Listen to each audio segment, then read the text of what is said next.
What is up, my dude? Zeli here, back for a new stuff video. I wasn't going to do this quite yet. I have a couple more things on the way, but I wasn't. Other than that, new purchases are probably going to be kind of slow for the next couple weeks. So I figure, why not just show this shit now? It's always fun to show new things, even if I haven't listened to all of it necessarily. But yeah, we got vinyl, CDs. We even have a cassette tape.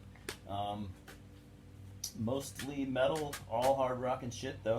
We'll go ahead and get started. I guess we'll just start with the tape because I only have one. So I have the newest release by Vrenth. Hard to say. It's a name that is very awkward to say. So Vrenth.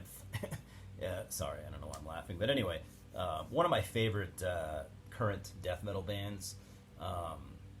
So with Vrenth, you have most of the dudes from Ruin, who are also one of my favorite current death metal bands. So basically, Vrenth and Ruin are easily two of my favorite death metal, currently running death metal bands. Just fantastic. Both out of California, the LA area. They both sound.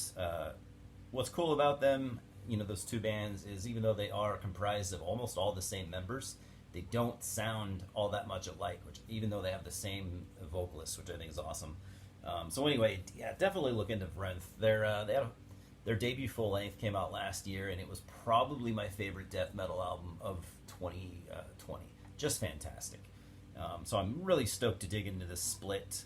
On the other side, you have a band also out of California called Depraver, who I've never heard of, but they got to be good if if the Vrenth guys are doing a split with them. Just from what I've read, they play like a black thrash. They've been around since 2012, so almost 10 years. And anyways, the mighty Nero One record label put that out, which I try to buy everything that they do. Some of their earlier stuff I missed out on, which is quite unfortunate. I'll have to track it down on Discogs, which we all know is going to be a fucking disaster. Everything they do is quality, as you can see from the AGA card. Very, very nice. Yeah, stoked to hear these new Vrenth tunes, but I'm excited to hear the Depraver as well. So yeah, nice pro tape. They had a black shell or a white shell. I went with the black, but I don't care. Wouldn't have mattered to me either fucking way. Really stoked to listen to that. Yeah, I guess we'll go for the CDs now. So I was driving around the other day listening to the last Fates Warning album. Had to have came out like 4 years ago, called Theories of Flight. I'd listened to that like twice since it came out, I think 2 or 3 times, and I really it never grabbed me. And Fates Warning are one of my favorite bands, so that album it just didn't grab me. Their last like 5 or 6 albums, to be honest, haven't grabbed me too much, but that particular day, it was grabbing me. I'm like, this is actually really fucking good. And as I was driving around, I was like, I need to go get the new album. It's not super new anymore. It came out in 2020. I can't believe it's already that old, but yeah, I just never ended up buying it until the other day. I still haven't listened to it, but Long Day Good Night is the title. Metal Blade Records, of course, they've been signed to that label for quite some time. I saw Brian Slagle online talking about, he was saying how this album is actually sold really well. Don't quote me, but I could have sworn he said it is actually the highest out of all the Fates Warning albums. He said it's actually sold the most copies, at least like the first couple months it was out or something like that. Either way, yeah, I said it's doing really well. I've heard most of the Fates Warning diehard fans that I know have kind of said that it's pretty good. It's not great. Like I said, I haven't been that into like their last like 5 or 6 albums, but they're still one of my favorite bands. I can still find at least a good bit of enjoyment on every album that they put out. And like I said, a lot of their recent albums they're growers for me. I don't like them for apparently up to like 4 years, but yeah, they always take some time to grow on me, as much as I love the band. Also picked this up. I've been meaning to get more stuff from this band. I want to get their whole catalog eventually. And I only ever had one album from them, but I still have it. But finally, I have a second This is the 1972 release, their third album from British prog band Gentle Giant. So 1972, their third album. And these guys were playing prog real early. Their first album came out in 1970. Yeah, like I said, British prog band, one of the originals. So all those British prog bands, those early ones, they all sounded different. They all had their own sound, and none of them really sounded alike. But I would say Gentle Giant are probably the most unique sounding prog band from that scene. I've never heard another band that sounds like this. Their songwriting so unique. I can't even really put it into words. I mean, they have like classical elements, like medieval type music incorporated into their sound. Bluesy hard rock. Yeah, it's just this stew of sounds and it's so. Not only is it complex, it's complex in ways that most bands would never even attempt, especially especially like in some of the vocal shit that they do. And I've seen like clips of this band playing live, and they somehow pull it off live, which I would have thought was impossible. But anyways, yeah, if you're a diehard prog fan, obviously you've heard Gentle Giant. I mean, they're like one of the top 10 most popular prog bands of all time, I'd say easily. If you haven't heard them and you want some very interesting, unique prog, yeah, look into their shit, man.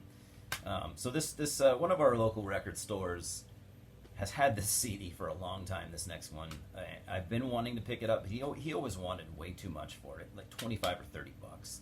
I mean, sure, this album's been long out of print. I haven't looked it up on Discogs. I don't know if it's actually worth that much. But for that reason, I never ended up picking it up. But lately, I think he's just been tired of holding on to it, so he marked the price down substantially, and I finally snagged it. Like I said, long out of print. This is the 2001 release from Blue Oyster Cult, Sanctuary Records. I have never heard it, but I've always wanted to get a copy. Honestly, I mean, for as long as they've been around, I've never heard a subpar Blue Oyster Cult album, and I stand by that. Even some of their later stuff, actually all their post 1980 shit has been really good. Yeah, honestly, pretty flawless band if you ask me. Even their weaker albums are still pretty fucking good. So glad to finally have that. There's still like a couple albums of theirs that I need, but I almost have them all finally. I say finally, but I mean I really only got into this band like within the last 4 or 5 years. But it's been a blast. Also picked up the debut album from Germany's Gamma Ray. Never have heard this before. I've heard quite a bit of Gamma Ray, just never this debut album. Came out in 1990 on Noise International. Original pressing, I imagine it's been repressed. I don't know. But, yeah, if you don't know Gamma Ray, first of all, I'm kind of shocked. But, so Kai Hansen from Halloween, in the late 80s or whatever, he left the band to start his own band, which is Gamma Ray. I think Gamma Ray are still at it. Correct me if I'm wrong. I know they at least the last time I probably checked into them was at least 5 years ago. They were still active then. So this album might be kind of notable for having this is the first album that Ralph Scheepers, or at least the first like well-known album Ralph Scheepers sang on.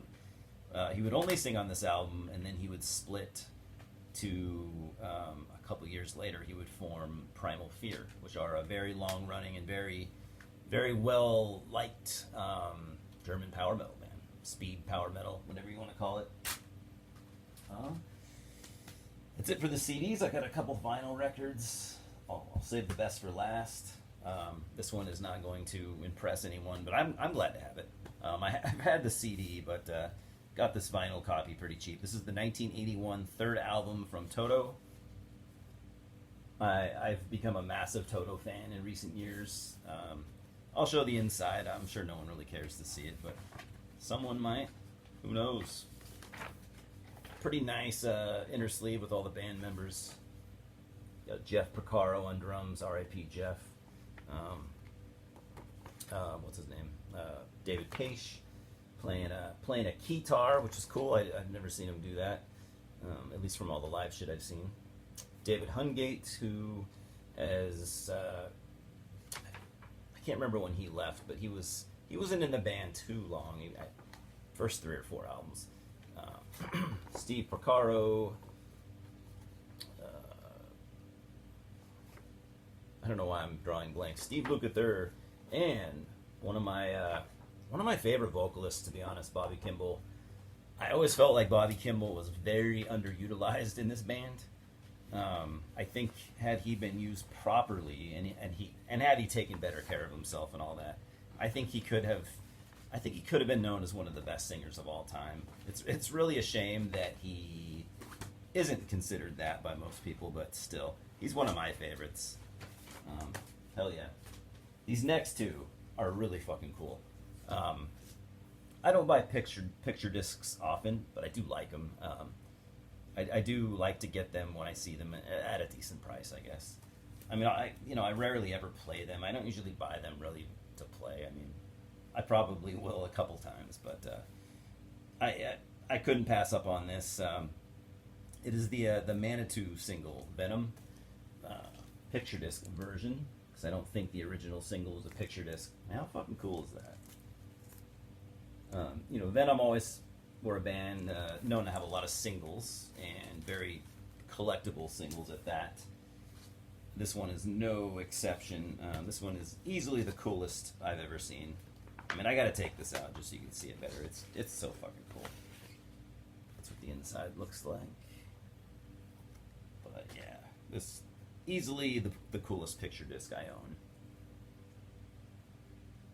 Badass, right? Obviously has the song Manitou, and then on the other side it's got Woman. So fucking cool. I mean, I'm not gonna play this. I might play it one time. I already have those songs on CD, and yeah. Last but certainly not least, this is actually my favorite item of this current stack of things. This came out not too long ago, last year. The famous Hordanesland EP by Norwegian black metal band Enslaved. You might know it. You might know it better for being a split with Emperor, which I don't have. So I'm at least glad to have this put out by Norse Music and the band. That's the front, and you got the back. All the band members. So happy to have it. Again, am I going to play this regularly? Fuck no. I'll probably throw it on a couple times. I mean, I actually don't have this on CD, so I will probably rip it to MP3 format anyways to put on my laptop, but I love the fuck out of Enslaved, so yeah, I probably will play this a decent amount of times at least until I get it ripped to my laptop. But yeah, super happy to have that. Had been wanting it for a while, at least since last year. But anyways, yeah, that's all I got, guys. Probably not going to have a ton of new stuff in the next couple weeks, but who cares? Maybe I will. But yeah, my next video will definitely probably be a go back to doing a CD collection video, and I want to get back on track. I want to keep doing my shirts. I did all my black metal shirts. I want to get into my death metal now. I want to keep doing those, and I want to get back on track with doing my horror movies and my cassettes as well. So, because I have a lot of them that I haven't shown, and I like doing the cassette videos. I like doing them all. People seem to watch the CD collection videos more than the others, and those are probably my favorite to do. But yeah, I want to get back to doing more of a variety, kind of rotating and stuff like that. But what do you guys think? Sound good? All right. Louis says hello. He's taking a nap down here. Comment, talk to me about whatever you want, and take care. Have a good day. Thanks for stopping by. We'll talk soon.